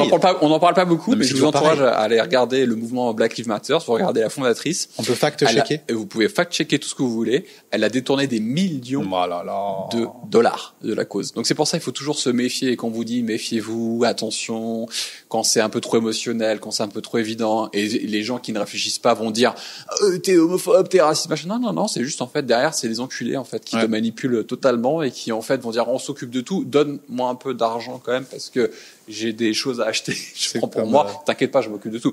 Et d'ailleurs, il y a eu la même chose en France, ça a été importé avec le fonds Marianne. Ouais, j'avais parlé de Marianne. Exactement. Ouais. Donc, comme quoi les batailles, les discours importés des États-Unis, méfiez-vous de ça parce que l'histoire des US et de la France n'a absolument rien à voir. Ouais. Il n'y a jamais eu de ségrégation raciale en France. Oui, évidemment. Non, mais évidemment. Donc tous ces combats racistes en fait n'existent pas en France. C'est pas du tout la même héritage culturel. Faut vraiment avoir jamais voyagé pour dire que les Français sont racistes. Hein. Oui. C'est quand même une débilité assez rare. Exactement. À Maurice, j'ai parfois des commentaires sur ma chaîne, des vrais commentaires racistes, c'est-à-dire que de personnes qui ne supportent pas l'idée que des étrangers puissent parler l'île Maurice ou s'installer à Maurice. Ouais. En France, c'est quasiment pas. Moi, je l'ai régulièrement à l'île Maurice. Ouais. Effectivement, faut pas voyager pour le savoir. Je me suis éloigné de ma pensée. Tout ça pour dire que le problème a été réglé par Booba et pas par le ministre du commerce. Ouais. Voilà. Oui, bah du coup il fallait récupérer un petit peu, il fallait montrer qu'ils existent, il fallait récupérer un peu de lumière, ils en ont récupéré, ils sont contents. Et donc je voulais dire finalement, donc c'est marrant, on a importé les mêmes problèmes, donc on importe le mouvement Black Lives Matter qui a rien à faire en France, et c'est marrant, les mêmes objectifs ont servi également en France, c'est-à-dire qu'on a créé un fonds dont l'argent aussi a été détourné. Ouais. Mais parce que c'est des trucs qui n'ont pas de sens. Mais parce que les gens qui font ça ne font pas ça pour aider les gens. Non. Ce ne sont pas des humanistes dans le sens noble du terme. Non, ce sont des carriéristes qui sont là uniquement par intérêt pour laisser leur petit nom sur une mesurette, sur une loi inutile, pour briller en société, pour être fier auprès de maman le dimanche matin et pour être sûr d'être un bon citoyen. Exactement. Et pour ça, ils sont prêts à tout faire, à faire de la délation, à voler, à mentir. Et ils n'ont aucun problème avec le fait de se regarder dans le miroir, parce que pour eux, le plus important, c'est le nom, c'est laisser son empreinte, son existence dans un milieu de loup. Ouais. Mais c'est Marlène Schiappa là qui a fait des coquineries. Oui. Alors on en parle avec du conditionnel, hein, bien sûr. On ne sait pas exactement comment ça va finir, mais on peut se poser des questions. On vous invite à fact-checker. Elle a été prise en flagrant délit de mensonge. C'est au Sénat, je crois, dans la commission, tu vois. Et elle, je l'ai croisée quand à Paris, aux Champs-Élysées. Mais sais, tu dis, mais c'est pas possible, ça peut pas être ministre, ça. La façon de parler. Et c'est incroyable. Putain, mais non. Tu sais, tu vois, en fait, quand t'as un petit peu t'as un petit peu vécu, on est encore jeune, on a encore beaucoup de choses à apprendre de la vie, mais sur les rapports humains, on a quand même découvert quelque chose, des façons de parler. Quand c'est notre métier aussi de comprendre ton avatar, comment il fonctionne. Quand je vois Marlène Schiappa parler, putain, on peut peut-être faire un test de QI avant d'être ministre, non? Je sais pas. Tu sais pas comment, en fait, c'est incroyable. Comment est-ce qu'on a pu en arriver là, quoi? Comment est-ce que ça a pu être toléré? Tu me diras, on va toujours de performance en performance. Quand on voit le nouveau gouvernement aujourd'hui, enfin, moi, je suis ça de loin, je rigole. Non, mais quand tu vois Oudéa Castera, je sais plus quoi, là, la nouvelle ministre qui vient de dégager de l'éducation nationale. Ah oui. Bah, la meuf, elle a dit la vérité. Ouais. Elle a dit la vérité. T'as dit la vérité. T'as dit que l'école publique c'était abusé parce que les profs branlaient rien et n'étaient pas remplacés. Mais tu t'as pas le droit de dire ça. Faut l'enlever. Tu te rends compte, on est vraiment dans une société où le mensonge est plus valorisé que la vérité et la vertu. Et l'honneur. Évidemment. C'est incroyable. Mais ce sont les vertus comme le courage, l'honneur, la vérité. C'est de droite, ça. C'est l'extrême droite. On veut pas de ça. Facho, non? On veut pas de ça. Réactionnaire, c'est pas bon, ça. En parlant de ça, Elon Musk a racheté Twitter il y a 2 ans, je crois.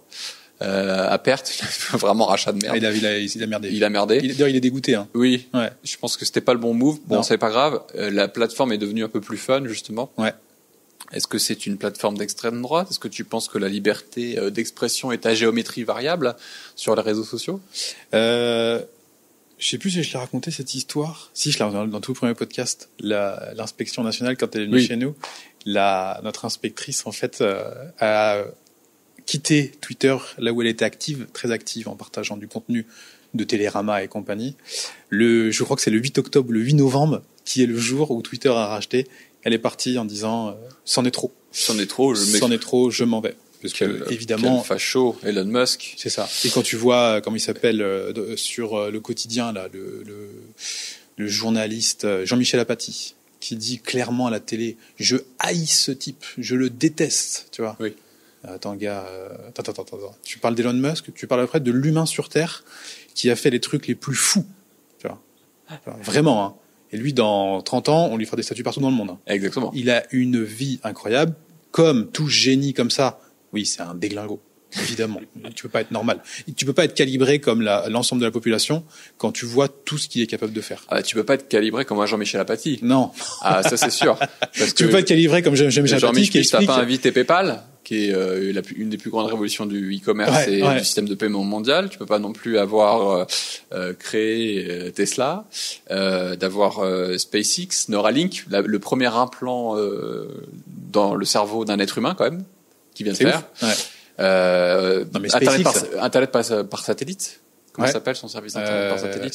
Starlink. Ouais. Donc Jean-Michel. Non mais même SpaceX. C'est-à-dire que les Américains, ils ont délégué à du privé leur savent pas faire. Tu vois les trucs dans l'espace là. Je sais pour envoyer des premières des roquettes qui réatterrissent. En fait. Ouais, c'est ça. Voilà. Tu mais et là t'as Jean-Michel Apathy qui nous explique aussi que s'il était élu président, Jean-Michel, calmons-nous, la première mesure qu'il ferait, c'est raser le château de Versailles. Ouais. Non mais, en fait, ces gens-là, faut les prendre, il faut les mettre en garde à vue, qui s'expliquent, tu vois. Là, c'est haute trahison, là. Ah, oui. Toi, t'es français, c'est de la haute trahison, ça, tu vois. Et tu vas avoir des problèmes. Non, c'est la faute d'Elon Musk. Et donc, est-ce que c'est la liberté? Alors, du coup, Twitter, moi, je vais sur Twitter maintenant. Oui, moi aussi. Mais j'arrête parce que leur algorithme est insupportable. Oui. Ça m'envoie tout le temps des vidéos de violence. Pareil, moi aussi. Alors du coup j'ai une vision altérée. Ouais. Et du coup j'arrête, ça me saoule. Je veux juste voir pour voir parfois les petites conneries parce que je t'ai partagé Thibaut Inchep qui a été taclé par 2 gauchistes d'une chaîne qui s'appelle Blast qui a 1 million d'abonnés. Je connaissais pas. Non plus. Et en fait c'est fou parce que je parle souvent dans mes podcasts des Denis et des Josiane, mais alors là, on a un Josiane, une Denis, mais level maximum. Et c'est très bien ce que tu viens de dire. T'as dit un Josiane et une Denis. J'ai dit ça. Mais c'est exactement ça. C'est exactement ça. Donc on a un Josiane et une Denis. Lui, il se moque de Thibaut Inchep parce que c'est un patriote. Donc tout ce qui est patriote, ça veut dire donc raciste, tu vois. Oui. Bon. Ah bah tiens-toi bien, il a un drapeau français. Il a un drapeau français chez lui. Et on sait ce que ça veut dire quand on met un drapeau français. Il finit la vidéo en disant on va le surveiller.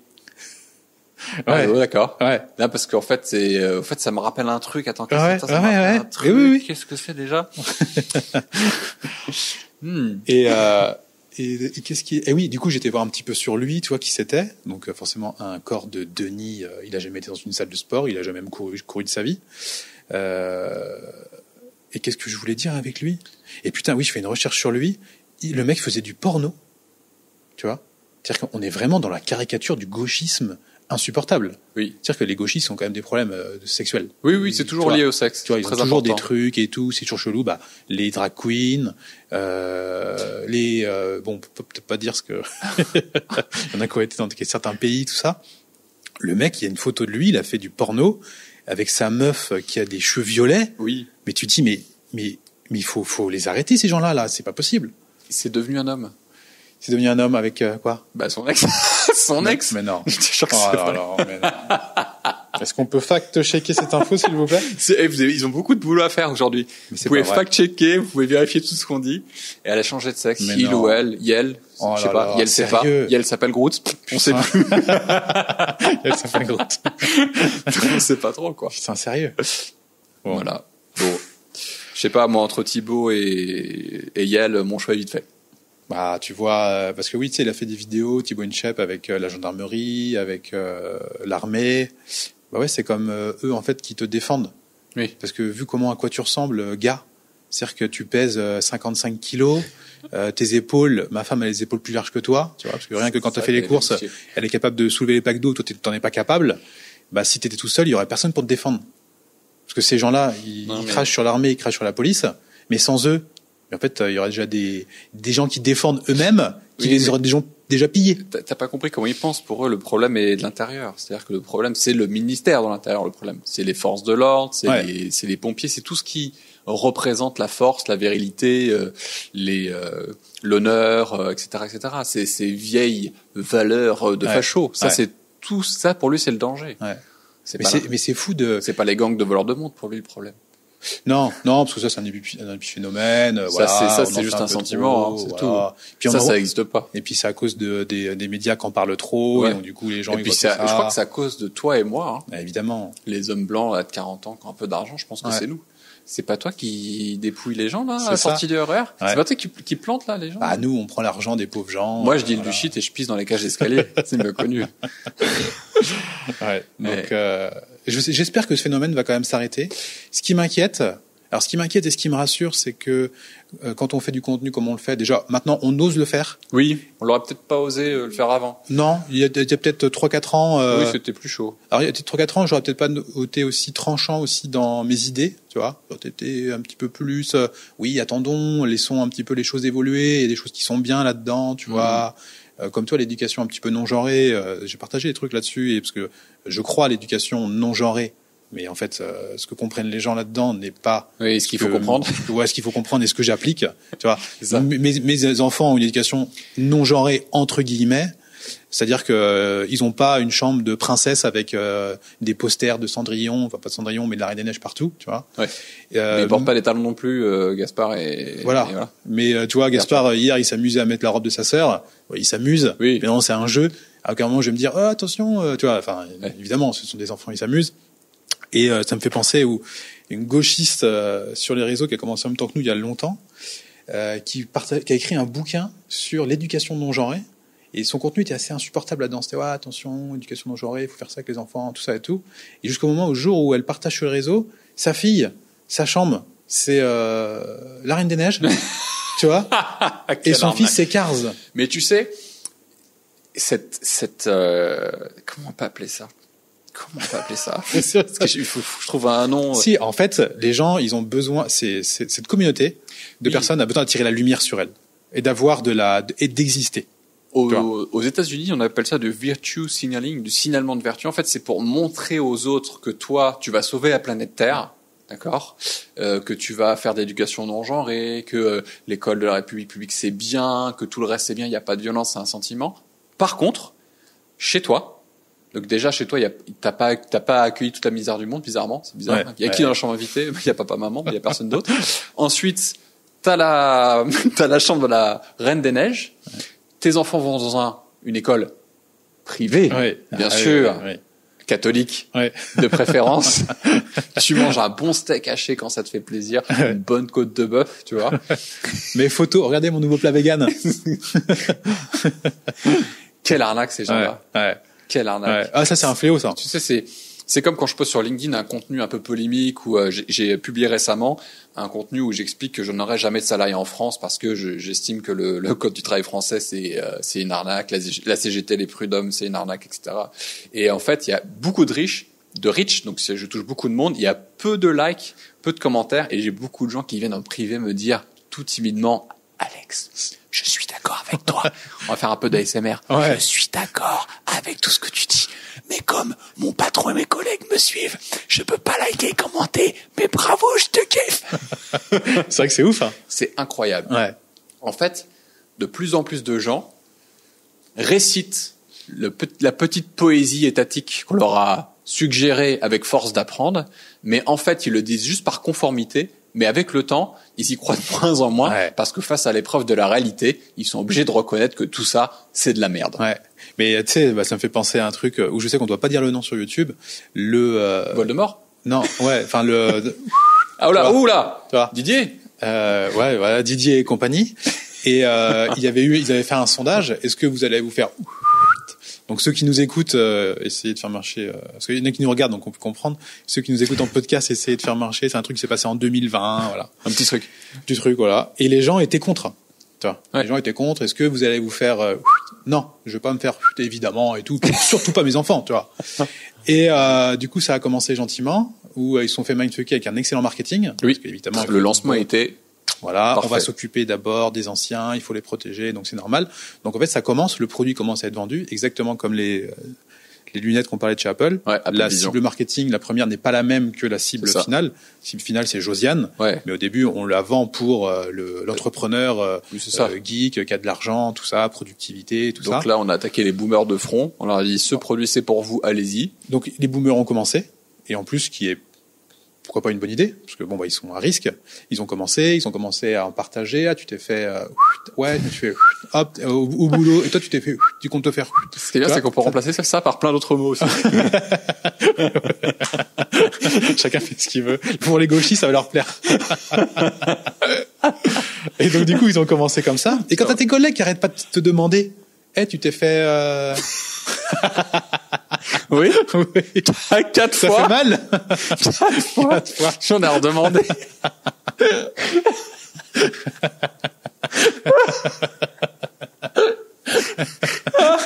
Ça marche pas, non, mais tu fais quand même. Tu as besoin de prendre un café en terrasse. Et quand ils ont et quand ils nous ont obligés, quasiment, les gens y ont été. Donc, toujours une différence entre les convictions et là où ils vont. Au début, ils étaient contre, ils voulaient pas. Mais une fois que socialement, en fait, est-ce que tu es capable d'assumer socialement, où tout le monde te dit que si tu n'y as pas été te prendre tes 2 injections, tu mets en danger les autres.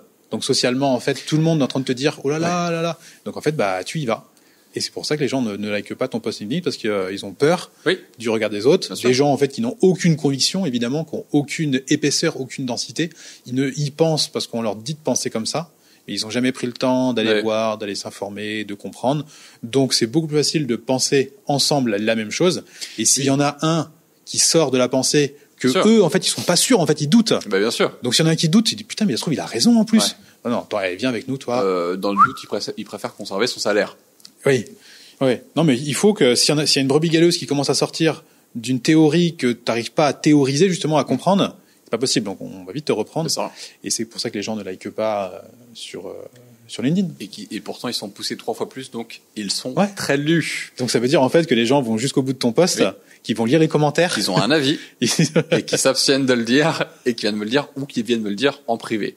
Parce que j'en ai fait un, toi tu l'as fait hier, et il m'a inspiré, je me suis dit, je vais en faire un coquin, où je tacle les coachs de Josiane, qui font vendre des programmes à 2000 €. Tout le monde se concurrence là-dessus, et du coup ça marche pas, évidemment. C'est fini, ça. Tout le monde leur dit de faire ça. alors ça peut marcher, mais bon, il y a quand même un peu de subtilité là-dedans. Et je fais une caricature de la femme coach qui a créé son programme Femmes d'impact pour les femmes qui ont d'ambition ou pour le leadership féminin.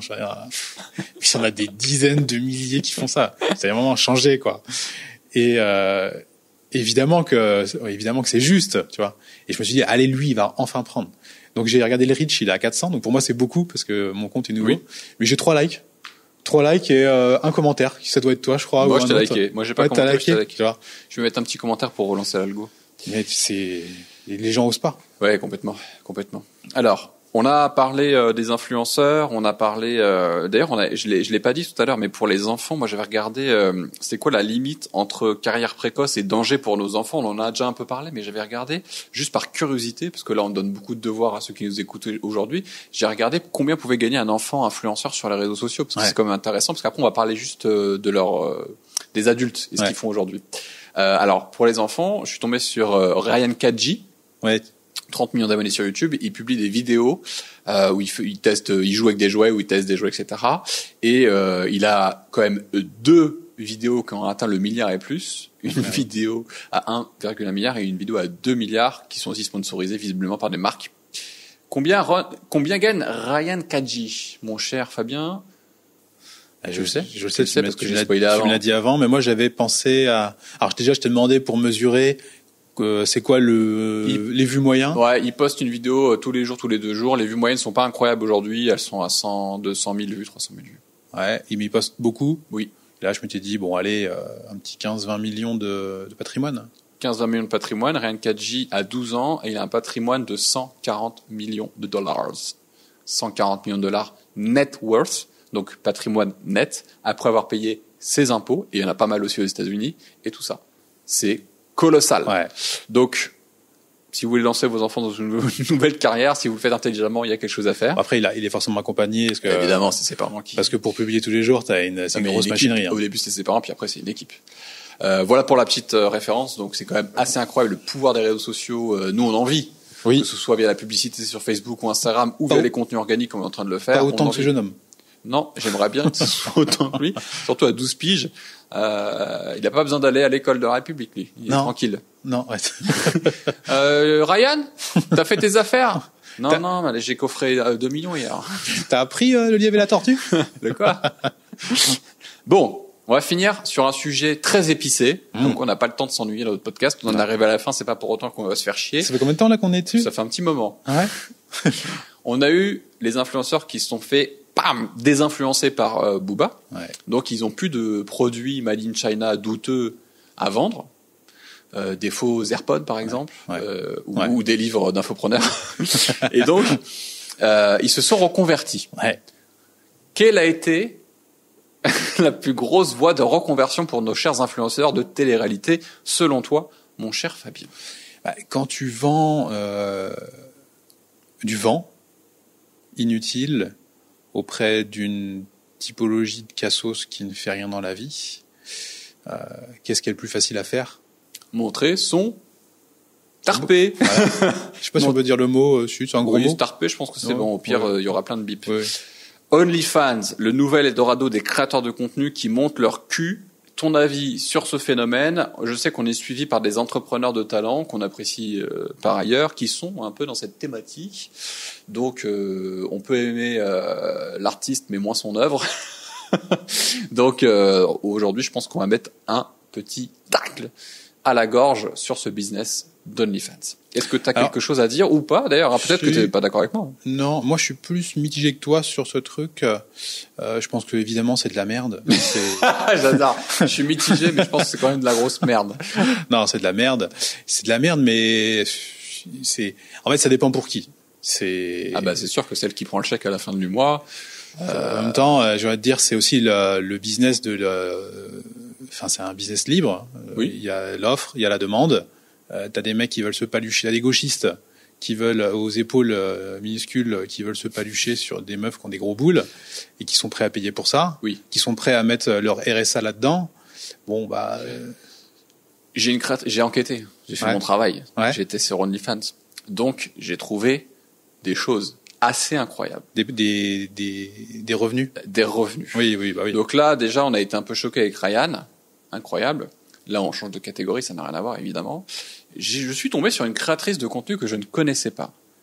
Certainement une grande philosophe. Vu son niveau de revenus. Une 3 chiffres. C'est vraiment une auteure à succès. Oui, une 3 chiffres au minimum. Black China. Donc c'est un mélange entre comment elle s'appelle Nicki Minaj. Ouais. Qui aurait, tu vois, 10 fois moins d'élégance déjà que Nicki Minaj. On peut pas dire qu'elle est très distinguée. Vulgaire à souhait, un peu plus fatos, tu vois. C'est plus, tu vois, c'est pas. Ah, plus gros que. Ouais, un peu, tu vois, c'est fat, mais tu vois, c'est pas. Ouais. Ça mange pas du bœuf de Kobe, quoi. Ouais. Là, c'est plus KFC. Elle a un gros boule. Ouais. Ouais. C'est ça, mais un peu gras, tu vois pas. Ouais. Voilà. Elle est blanche. Bah non, Black China. Ah, donc elle a les origines métisses. Mais donc c'est la meilleure. Alors c'était la meilleure. Sa carrière fut courte. Alors elle est toujours parmi nous, mais je vais t'expliquer pourquoi elle a arrêté sa carrière. Puisqu'elle a fait 1 an d'OnlyFans. Ouais. Mais hardcore. Combien a-t-elle gagné par mois, mon cher Fabien? Ouais, non, mais là, je pense que, je sais pas, mais c'est en millions. La question, est-ce que c'est en dizaines de millions par mois? Ça se trouve, c'est ça. J'en sais rien. Black China. Alors, tu dirais allez, par mois? Ouais. Allez, 15. Et il est bon. Black China a coffré 20 millions de dollars par mois sur OnlyFans en un an, soit 240 millions de dollars, soit un quart de milliards de dollars en une année sur OnlyFans en récitant des poèmes. Bien sûr que non, évidemment. Oui. Mais c'est un nouveau concept. Elle récite des poèmes, c'est très élégant. Donc évidemment que 250 millions de dollars. De dollars sur l'année. Ouais. Après, elle a dit j'arrête. J'ai encore un petit pourcentage de décence et d'estime de moi-même qui me reste. Donc je vais garder le peu de ça, tout supprimer. Là, elle continue sur une plateforme alternative qui est moins hardcore, mais on sait bien ce qu'elle a fait. Elle a beaucoup travaillé. Donc, elle a bien coffré. Le problème de ça, c'est que pourquoi pas, hein, quand on est adulte, consentant et qu'on on a des choses à montrer, visiblement, on peut le faire et gagner de l'argent, pourquoi pas. Là où j'y vois un problème, mon cher Fabien, c'est pour ça que je suis pas très chaud sur le sujet, c'est que même si on a des amis qui sont là-dedans, etc., moi je trouve qu'on pousse en fait le vice trop loin. C'est-à-dire que dans ces formations-là où on encourage les gens à lancer des agences OnlyFans, le problème pour moi, c'est qu'on les pousse à recruter des jeunes femmes, parce que c'est pas des milfs, faut dire ce qui est, c'est des jeunes femmes qu'on cherche. Fragiles, souvent influençables puisqu'influenceuses ou wannabe influenceuses, donc elles sont forcément influençables. Et idiotes. Et oui, pour ne pas dire ça. Et donc, on va aller encourager des jeunes entrepreneurs à aller chercher des jeunes futures entrepreneuses, mais très influencées et influenceuses, à se dévêtir et à faire un compte OnlyFans. Ils font 50-50 sur les recettes. Ouais. Donc en fait, on a des jeunes gens qui, par appât du gain, vont conseiller à d'autres gens qui, par appât du gain, trouver des jeunes femmes à s'afficher sur OnlyFans et à échanger leurs vertus contre des euros. Ouais. Mais c'est pas 20 millions qu'elles coffrent, c'est à peine un SMIC, tu vois. Faut une grosse audience. Après, il y en a qui gagnent un peu plus. Donc, mais ça, on va chercher des jeunes filles qui ont rien demandé, qui peuvent être influençables. Donc, en fait, est-ce qu'elles auraient fait un compte OnlyFans pour rendre fier leur papounet si elles n'avaient pas été démarchées? Oui, en fait, ok, je comprends. En fait, toi, ce qui te dérange, c'est que t'as une fille normale, et puis t'as un mec qui arrive à la convaincre, parce que forcément, si l'entrepreneur, il est quand même un peu intelligent, et il va pas chercher des lumières en face. Exactement. Et donc, vu qu'il est plus malin, plus intelligent, et on sait comment ça se passe. Monte ton cul sur les réseaux, quoi. Exactement. Ouais. Et on sait comment ça se passe. Il y a des relations ambiguës qui peuvent se créer, où tu vois, t'es à la fois son mec, mais son Mac aussi. Tu vois ce que je veux dire? Et t'es sous influence. Et donc, quand t'es jeune, et en construction encore, parce que le cerveau n'arrive qu'à maturation et à l'âge adulte à 25 ans, de 18 à 25, quand t'es plutôt jolie et bien foutu, et que t'as pas encore tout à fait l'analyse de ce que tu vas faire, et de recul d'esprit critique, c'est là où moi je trouve que c'est sensible et dangereux. C'est juste, j'ai pas vu ça comme ça, mais c'est très juste. Ouais. C'est très juste. Nous deux, nous avons des filles, on peut se sentir encore plus concernés par ça. Alors j'ai une question pour toi. Est-ce que tu préfères que ta fille soit... Est-ce que tu préfères mourir brûlée ou noyée? C'est ça? Est-ce que tu préfères que ta fille soit femme de ménage à 1 200 € par mois ou créatrice de contenu sur OnlyFans à 12 millions l'année? 12 millions par mois. Femme de ménage. Femme de ménage? Ouais. Ok. Clair, net, précis. Je pense que moi aussi, quand même. Je pense que j'aurais du mal à voir ma fille. Impossible. Ça serait un peu compliqué. Non. Après, je pense que elle ne le ferait pas parce que l'éducation fait que de toute façon, ils iraient pas là-dedans. Évidemment qu'il le ferait jamais. Donc, mais après, qu'elle le fasse avec son amoureux en privé et pas public et pas contre de l'argent, qu'elle vive sa vie, qu'elle vive sa vie, aucun problème. Ouais. Bien sûr que non. Bon, de toute façon, j'avais vu quelques meufs. Parce que des fois, il y a des trucs qui tournent sur les réseaux là, qui font pareil des podcasts et tout. Ah putain, ça vole pas haut. Hein. Ah. Oh, la Mais vache, tu sais que en plus là j'ai encore vu par hasard qu'il y a eu une actrice porno ou OnlyFans qui est entre la vie et la mort parce qu'elle a fait une overdose de drogue. Ouais. Il faut regarder ce que donnent toutes ces filles après, dont les plus grandes actrices, etc. et les plus grands créatrices OnlyFans. Je peux vous dire que bien mal acquis ne profite jamais, n'a jamais été aussi vrai que ça. Ouais. Ah, je peux te le dire. Ouais. Elles dorment pas avec le cul propre. Non, mais tu peux pas. Comment tu peux profiter de cet argent quand tu sais que tu l'as gagné de cette manière-là? Le discours néo-ultra-féministe consiste à dire que c'est l'émancipation suprême de la femme, que justement elle est raide de son corps, celle qui tu maîtrise, crois etc. que les féministes elles sont pour ce genre de c'est le discours qui c'est le dernier tenant, c'est le dernier argument qu'on peut trouver pour encore faire tenir la mascarade. En fait, je pense que justement c'est le pire enchaînement. La pire prison capitalistique qu'on peut offrir à une femme, c'est justement d'offrir son corps face au capital et de la complètement la vider de toute sa substance, de tout son honneur et de toute de tout ce qui lui reste de sacré contre de l'argent, de la bassesse, du sexe exposé à tout le monde, etc. Je pense que c'est le pire qu'on puisse faire. Parce que il y a un travail derrière, mais c'était pas récompensé justement par rapport à l'intelligence, enfin, en même temps, ce que je dis. En même temps, pourquoi il y en a une qui arrive plus que d'autres? C'est qu'elle a compris les codes aussi, donc, tu vois, je suis assez mitigé, moi, sur ce truc-là. Ah, tu regardes, il y a eu des documentaires sur Netflix sur les gens qui essayent de quitter l'industrie. Elles quittent l'industrie parce que c'est, par contre, assez injuste, en effet. Un homme qui était dans cette industrie, il a moins de problèmes et de répercussions dans sa vie parce que la femme est beaucoup plus montrée du doigt, mais je pense que c'est des raisons anthropologiques, c'est très simple. Ouais, tout à fait. Je pense que ça peut s'expliquer rapidement. On va pas le faire parce qu'on n'a pas de problème. Mais l'homme, lui, il va être moins montré du doigt. Et la femme plus. Donc du coup, quand elles essayent de sortir du business, ça se fait avec perte et fracas parce que déjà toute leur famille leur a tourné le dos. Et ensuite, comme elles ont quitté le business, leur famille adoptive de l'industrie leur a tourné le dos aussi. Elles sont seules. Donc il te reste plus grand chose, ni ton honneur, et souvent ni ton argent, ni tes amis, ni ta famille. Donc tu consommes de la drogue, t'essaies de te réinventer, t'essaies de te marier, mais le mariage ne tient pas parce qu'il faut être un déglingué pour pouvoir marier une ancienne du X. Elle s'est trouvée un déglingo. Et donc elle divorce toutes les 2 ans, elles finissent dépressives et elles finissent à faire comment on appelle ça, des OD, là, Audi, prendre de la drogue et mourir. Overdose. Ouais. Voilà. À 80%, tu regardes les carrières, etc. C'est très compliqué. Donc celles qui arrivent un peu à tenir la tête, c'est des personnes intelligentes qui ont fait ça de façon assez maligne. Pour regarder des carrières comme Clara Morgan, etc. Mais c'était pas la même époque. Aujourd'hui, c'est plus jetable, etc. Je crois qu'elle est pas restée longtemps là-dedans. Très peu. Puis je crois que c'était avec son compagnon, en fait, d'ailleurs. Je crois. Donc c'est un peu différent. Puis après, elle a capitalisé sur l'image qu'elle avait. Oui, en fait, elle a flirté très rapidement là-dedans. Elle est sortie vite. Donc voilà. Mais après, il existera toujours de toute façon ce marché. Hein. Oui, bien sûr. Donc c'est pour ça que je trouve que c'est dégueulasse, mais de toute façon, il y aura des hommes qui voudront payer pour ça. Et on peut pas en vouloir à une femme. Alors, en fait, ce qui est le plus dérangeant maintenant, c'est que t'as des mecs, tu vois, qui vont gérer la carrière et tout, tu vois, c'est un peu, ils vont les chercher, tu vois. Pour moi, c'est ça le vrai problème. On est dans le proxénétisme sans le sexe, tu vois. Exactement. Et je suis pas du tout en train de cracher sur les personnes qui vivent de ça. Elles ont certainement trouvé leur raison et leur équilibre là-dedans. Et puis effectivement, c'est comme la prostitution, il y aura toujours de la demande, c'est le plus vieux métier du monde, etc. Donc je vais pas dire faut arrêter tout ça, etc. C'est une industrie, elle est régulée ou elle doit l'être, peu importe. Là où ça me gêne, c'est qu'en fait, on rentre sur du très grand public. Et en fait, il y a beaucoup de jeunes filles qui ont des comptes Instagram et qui aiment bien ne serait-ce que plaire ou être jolies, en fait, mais sans forcément arrière-penser là-dedans et qu'on vienne, tu vois, influencer négativement et leur créer une carrière sur des plateformes qui pourront changer à tout jamais ta vie. Ouais, tout à fait. Et tes relations avec ta famille. tu vois, alors qu'elles savent pas vraiment ce qu'elles font et par appât du gain facile, elles disent finalement après je supprime mon compte et c'est terminé. Non. Ouais. Parce qu'Internet a une mémoire à vie.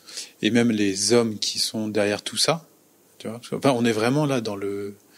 Je crois pas que ça puisse féministe ce truc, parce que c'est vraiment des hommes qui manipulent des femmes pour qu'elles montent leur cul et pour vendre, enfin, de rien à d'autres hommes. Enfin, le concept est pas terrible. Et d'ailleurs, même les hommes qui font ça, ils vont vite comprendre qu'ils sont désalignés et que tu ne peux pas vivre décemment de ce genre d'activité parce que tu le fais uniquement pour l'argent. Oui. Tu n'apportes rien de bon dans ce monde en faisant ça. Oui, ça existe. Oui, il y aura toujours des mecs qui iront se palucher devant des boules de petites jeunes filles de 18 ans ou autres, tu vois. Oui, il y aura toujours des Denis 60 ans qui materont des pornos de filles de 18 ans ou qui sont prêts à payer peut-être des centaines d'euros pour qu'elles se dénudent rien que pour lui. Mais le fait que toi, tu commercialises ça, tu sais qu'en fait, tu vends rien. Tu n'apportes rien au monde, tu sais que tu vends de la merde. Donc, il y a un moment, tu vas faire « Oula, ça me plaît pas, en fait. » Oui, bad karma. En fait, comment est-ce que ensuite tu vas avoir une relation qui est équilibrée, qui est saine avec une femme, te marier avec elle, avoir des enfants et pourquoi pas avoir des filles. Enfin, je veux dire, tu vois le potentiel. Dis donc, chérie, j'avais une suggestion là, j'ai un projet. Un projet pour nous. Tu vois, c'est compliqué quand même. Ouais. C'est compliqué. Et tout ça m'amène à la question suivante, Fabien. Est-ce que l'influence et la création de contenu doit être régulée par nos chers politiciens? Par l'État. Alors,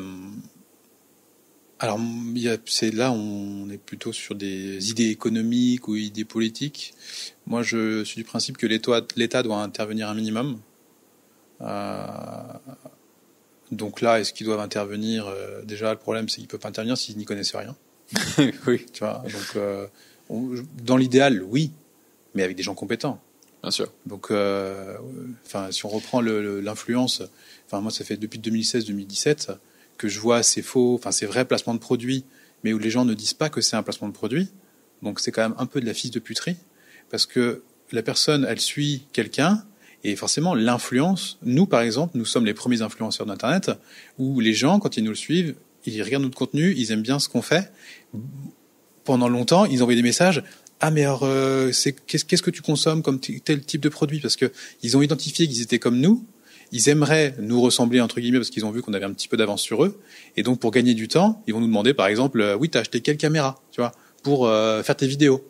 Et ils se sont dit que si moi, j'avais acheté celle-là, par rapport au contenu que je donne, c'est que j'ai fait attention. Donc, eux, ils se disent, je vais acheter la même.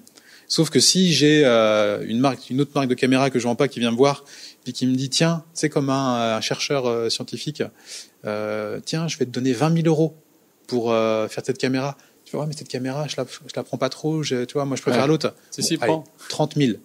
Je le fais pas. Tu vois. Donc là, il arrive, ah, coucou, regardez, ma nouvelle caméra, elle est trop bien et tout. Et si tu dis pas déjà que c'est un partenariat, en fait, tu mens à ton audience. De toute façon, c'est ce qu'on fait pas tous les influenceurs, mais beaucoup trop d'influenceurs. Faut mettre un petit peu un bémol quand même. Il y a des influenceurs qui font quand même du travail de qualité, évidemment, mais on les voit pas. On parle que des cassos, que des gros escrocs. Et est-ce que ça doit être régulé? Bon, ça on l'avait vu. Ça aurait dû être régulé déjà depuis 6 ans. Il se réveille 6 ans plus tard. Le marché, il a changé de façon entre les deux. C'est ça. Ça va tellement vite que les tentatives de régulation ou de loi sont souvent bien obsolètes, en plus mal comprises. Donc ça sert à rien. Par contre, effectivement, si on rentre dans le fait de légiférer là-dessus, je vois pas pourquoi on devrait réguler les influenceurs et les placements de produits et pas les créateurs sur OnlyFans ou autre. Tu vois, non, ça, pour moi, ça va dans le même panier. Maintenant, nous sommes quand même libres d'entreprendre s'il y a des règles claires et un endroit où pas aller, que tout le monde soit logé à la même ancienne. Ok, mais je crois que après, c'est mon avis. Ça concerne que moi, mais le fait d'être proactif dans le fait de démarcher des personnes, souvent des jeunes filles, pour créer des comptes OnlyFans et monétiser, pour moi, ça devrait être pour moi, ça s'apparente à une forme de manipulation. Ouais, puis comment on appelle ça quand t'es un Mac? Proxénétisme. Ouais. Pour moi, c'est une forme. Ouais. Oui, c'est ce que ça doit être régulé. De toute façon, ça le sera à partir du moment où il y a un politique. Il peut dire il peut avoir la lumière sur moi là-dessus. C'est un sujet qui peut attirer. Je peux passer à la télé avec ça. Tu sais ce qui manque? J'y vais. Il manque quoi? Un scandale. Oui, il manque un scandale. Oui, t'as raison. Il manque un scandale où un tel, elle vend son cul sur Internet.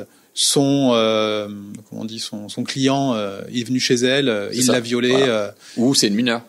Ou c'est un truc comme ça. Donc là, voilà. Scandale et tout. Et là, les députés, Michel, tu, c'est son bras droit. Tu mets sur le sujet. On est en premier sur le sujet en premier. C'est exactement comme ça que ça marche. Micheline, tu commences un projet de loi, une proposition de loi. Je pense qu'on devrait lancer les paris et que ça pourrait arriver cette année ou l'année prochaine. Peut-être. On embrasse tout le monde. Oui. Et si vous aimez nos conversations, laissez-nous 5 étoiles sur Amazon, ça n'existe pas Amazon, sur Apple Podcast, qui nous a déclassés. Ouais, ça m'embête beaucoup, ça. Oui. Parce que j'ai aussi mon podcast, j'ai aussi Suite Amélie, et je regarde beaucoup de gens devant nous, en fait, n'ont pas le même nombre d'écoutes que nous. Donc je ne sais pas pourquoi, je n'ai pas encore identifié pourquoi nous n'avons pas un classement qui correspond au nombre d'écoutes que nous avons, à l'engagement que nous avons. Donc aidez-nous, s'il vous plaît, mettez-nous du 5 étoiles si vous aimez, évidemment, commentaires, et puis sur YouTube, régalez-vous simplement en regardant le contenu. Je pense que c'est déjà beaucoup sur YouTube. Ça. Et puis donnez-nous votre avis en commentaire. Mettez-nous 5 doses sur vos plateformes préférées. On vous embrasse et à très bientôt.